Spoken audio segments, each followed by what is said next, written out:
Crazy in Love, chapter 35. Pagi menguras hati. Tidur Zahra teramat tak nyenyak. Semua kenangan menyerbu pertahanan hatinya. Ditambah pria semalam yang ia lihat dari balkon. Alih-alih menyegarkan diri, menenangkan pikiran supaya bisa berkonsentrasi pada pekerjaan besok, Zahra memutuskan tak berbaring lagi. Dengan berjalan kaki, ia berniat menelusuri jalan di sekitar Wisma di mana ia tinggal. Semoga menjadi awal yang baik, ucapnya berharap. Tangan Zahra sudah menyambar sepatu kala Miko terbangun, menggeliat ia. "Zahra, mau kemana?" Cercanya langsung cengar itu mata. Zahra yang dalam posisi setengah membungkuk, memutar kepala. Ditolehnya Miko yang merangkak turun seraya berkata, "Menghirup udara pagi." "Oh, sungguh? Tunggu aku ikut," teriak Miko cepat-cepat berlari ke kamar mandi. Tak jadilah Zahra keluar. Duduk ia menunggu Miko. Saat kebosanan datang mengusik, satu tangannya bertindak mandiri. Dirogohnya ponsel dari balik saku celana. Seru Zahra memicingkan kedua mata serta mengawinkan alis. Apakah penyebabnya? Sebuah notifikasi didapat dari salah satu akun media sosial yang dimiliki. Penasaran, tak sabar Zahra membukanya. Dan sungguh mulutnya dibuat menganga. Sebuah komentar pada postingan terakhir dikomentari oleh Mariska. "Mariska?" serunya teramat senang. Serasa kesedihan hati sirna dalam sekejap. Senyum lebar menghiasi wajah ayunya. Lekas Zahra membalas komentar tersebut. Ia bahkan mengirim pesan, menyapa sekaligus berniat melepas rindu. "Dari manakah senyum ini didapat?" goda Miko mengagetkan Zahra. Sontak Zahra berpaling menatap penuh sukacita Miko. "Ada deh," serunya membalas keusilan Miko kemarin. "Oh, apa masih mau keluar?" timpal Miko. "Ya tentu," balas Zahra. Bersegera kedua wanita itu meninggalkan Wisma. Dengan berjalan kaki, mereka telusuri jalan. Obrolan ringan terus menyertai keduanya. Hingga tak terasa langkah kaki kian jauh meninggalkan tempat tinggal. Terasa lelah berjalan, Miko menarik Zahra ke kursi di pinggir trotoar jalan. "Baru beberapa puluh meter," protes Zahra. "Santailah dulu, manfaatkan fasilitas yang ada," balas Miko beralasan. Duduk berdua menikmati pagi sembari memperhatikan sekeliling jalan yang belumlah ramai padat. Obrolan seputar agenda menghabiskan waktu sepanjang hari menanti. "Loh, itu?" tunjuk Miko tiba-tiba teralihkan. Girang ia. Zahra yang dibuat terkejut seketika memalingkan muka mengikuti jari telunjuk Miko.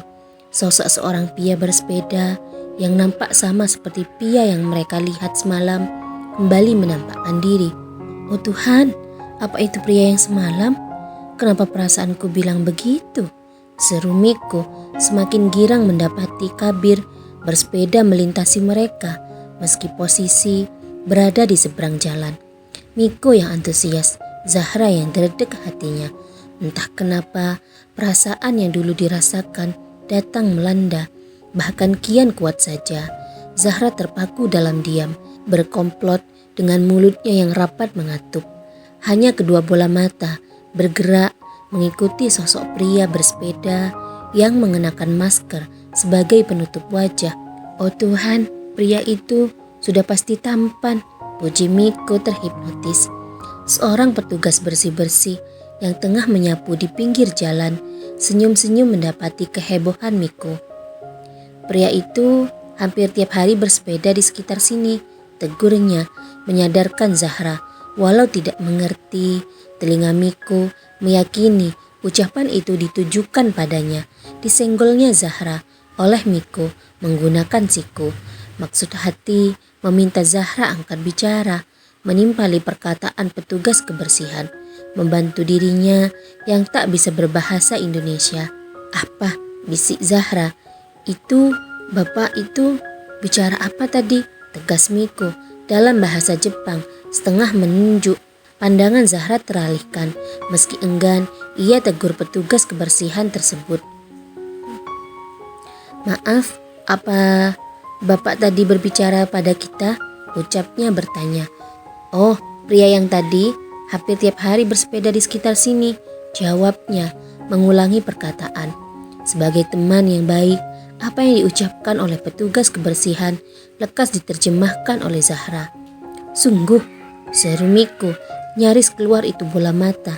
Saking girangnya, petugas kebersihan tersebut mengangguk sembari melempar senyum. "Tapi saya tidak mengenalnya," imbuhnya, membuat Zahra kembung menahan tawa.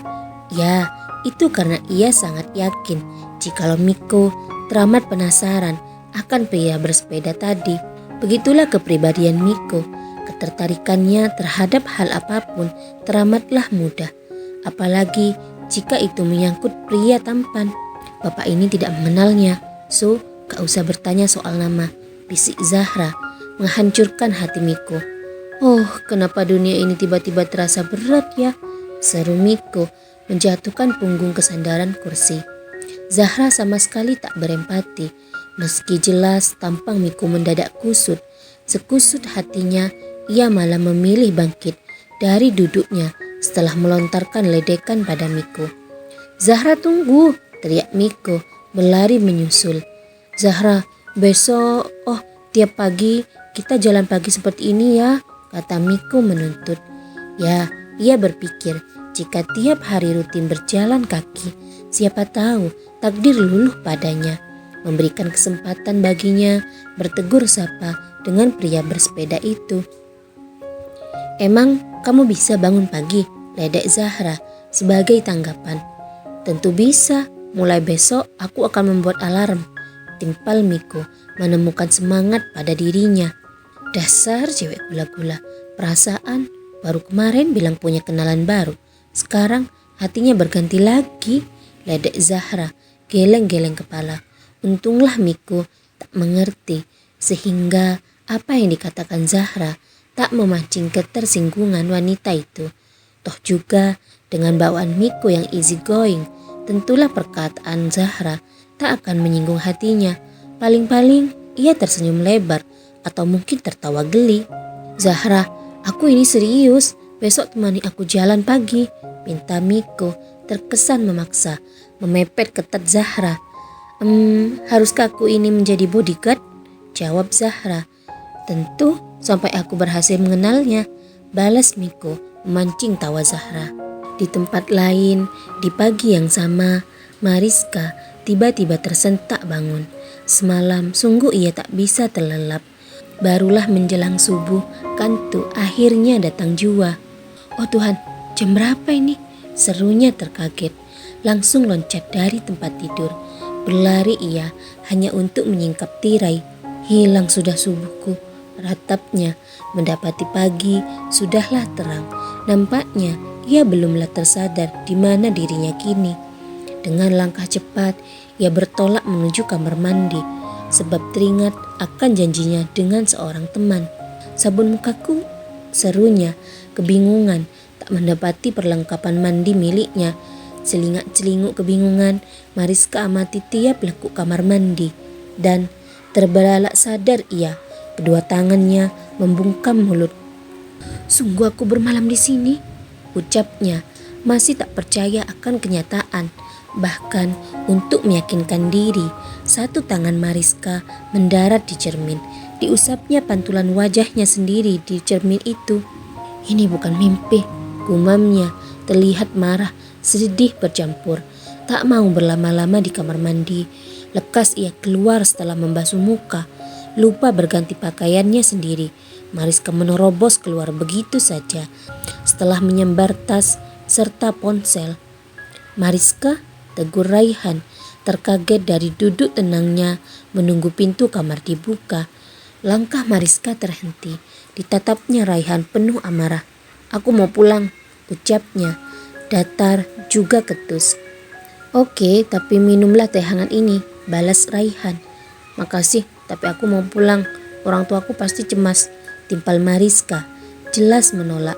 Mengerti jikalau sang wanita kini dalam mood tak baik. Datanglah Raihan dengan wajah tenang. Berharap ketenangan itu sedikit mengikis amarah, juga memberikan suntikan mood baik. Setidaknya minumlah teh hangat itu, lalu ganti pakaianmu. Setelahnya aku antar pulang. Ujarnya tak ada kemarahan. Pakaian? Oh, barulah Mariska tersadar jikalau ia masih mengenakan kaos milik Raihan. Tersandung malu, Mariska tak lagi berdebat, lebih cenderung bersikap patuh. Duduklah ia berhadapan di sofa. Teh yang telah dibuatkan terkhusus untuknya ia ambil. Di kursi seberang, sorot mata Raihan terus mengawasi, tak terusik pada hal lain. Apa kamu terbiasa sarapan pagi? Tanya Raihan, berniat memesan makanan. Tuluskah pertanyaan itu? Atau hanya sekedar trik menahan Mariska belaka? Entahlah. Akan tetapi yang jelas Mariska menganggap itu hanyalah sebuah trik dan ia tak mau tertipu oleh muslihat itu. Tidak, aku ganti pakaian dulu, jawab Mariska lalu bangkit. Raihan terkesan membiarkan. Tak ada komentar keluar dari mulutnya. Hanya pandangan terus tertuju pada Mariska. Sampai menghilang di balik pintu kamar, pandangan itu sama sekali tak berpindah haluan. Tak seberapa lama, Mariska muncul dengan pakaian semalam yang ia kenakan. Kaos milik Raihan yang ia pakai terlipat di tangan kanannya. Maaf, kaos ini kotor, kata Mariska ragu-ragu. Terserah kamu, ayo, sahut Raihan.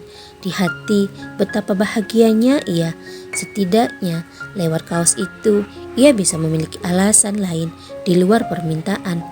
Berjalan beriringan, Raihan serta Mariska keluar meninggalkan apartemen. Kak, komentarku dibalas, ungkap Mariska. Suasana hening seketika berubah. Menolehlah Raihan. Sungguh, apa yang ditulis tuh anak? Tanya Raihan. Loh, dia kirim pesan juga. Jari telunjuk Mariska cekatan menggulir beranda pesan. Membaca tiap pesan yang diterima.